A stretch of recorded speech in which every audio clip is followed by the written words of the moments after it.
What's up, sons? It's Blind Rod with Son of a Tech once again, and today we're going to be taking a look at the GPU benchmarks for Mass Effect Andromeda. So fall in, boys.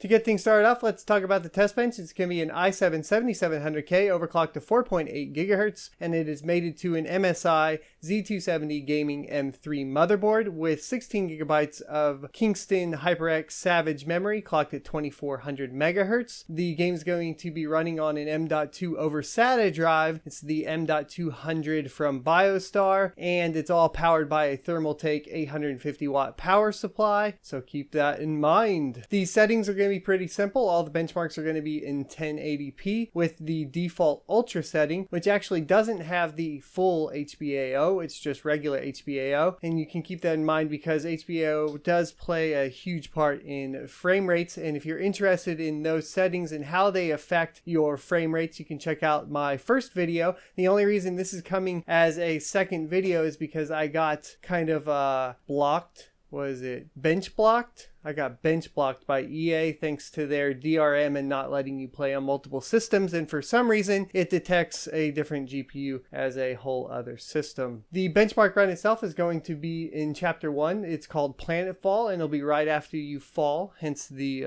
little pun there at the beginning of the video. And it will kind of zoom out and you'll see the backdrop of the first initial planet that you land on, and you want to not start the benchmark while you're looking at that backdrop because the frame rates go through the roof there and it's going to throw off some inconsistencies. So you're going to want to turn to the left and get yourself lined up on the main path, which you would go down normally if you were playing through this mission. From there, you're going to go ahead and sprint all the way through the benchmark. Make sure you keep sprinting. Once you come to the first barrel after kind of a lightning storm, you're going to pull out your pistol and shoot at it, and then keep your pistol out while you sprint through the rest of the benchmark. You will jump up 2 ledges and the benchmark should end there, being about 60 seconds.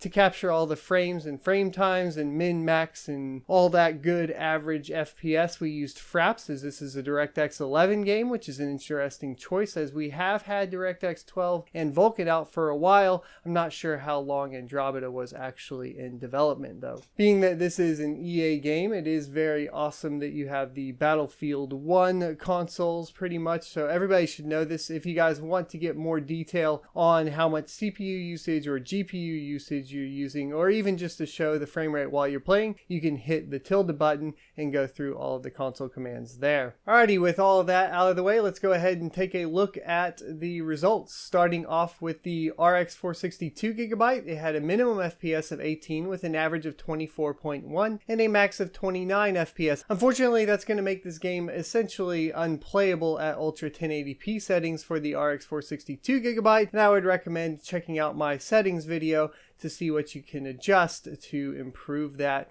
and make it playable on some older cards or even the lower end cards that are currently out. Bumping up to the GTX 1050, it had a minimum FPS of 24 with an average of 29.6 and a max of 36. It's still not quite playable, and I'm going to say you're going to have to drop down from the default ultra settings here. We do get a 30 FPS average with the GTX 1050 Ti. Unfortunately, it does drop to 28 on the min, and its max is at 39 FPS. It is, however, relatively playable at that 30 FPS if you're going for ultimate visual fidelity and you're on a cheaper budget card like the 1050 Ti. Things get extremely playable on the RX 470 at 1080p Ultra, which is awesome to hear because you can get into one fairly cheaply these days with an average FPS of 47.5, a min of 39, and a max of 55. The GTX 1063GB isn't hindered by its lack of VRAM as it has an average FPS of 53.77 with a minimum of 45 and a max of 63, making it playable at 1080p Ultra and pretty good overall experience.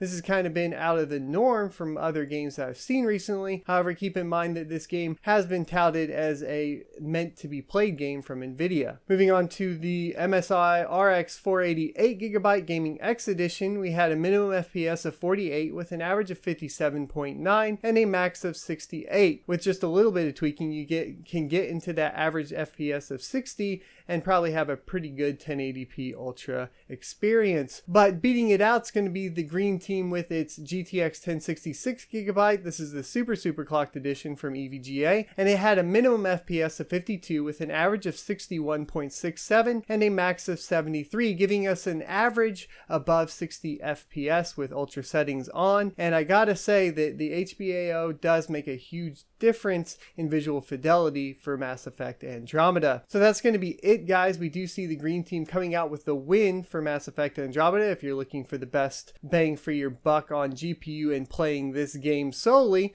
So keep that in mind. Just check out the other performance reviews if you guys are interested in a different game, and I have pretty much all the latest ones covered, so click that playlist. A couple of thoughts on the game itself, or the settings that were available. I thought it was odd that we didn't have an HBAO Plus option, as it is an NVIDIA way it's meant to be played title. And I feel like with the amount of fidelity that the HBAO option adds, that taking this away from the green team was a big hit, especially if you are titled as an NVIDIA title. So I'm not too super happy with that. I wish we could have seen that, but I understand that it's probably for the best as far as when you get into arguments of the proprietary options menus. So there you go. Don't forget to like, comment, and subscribe down below, and I'll see you next Tuesday.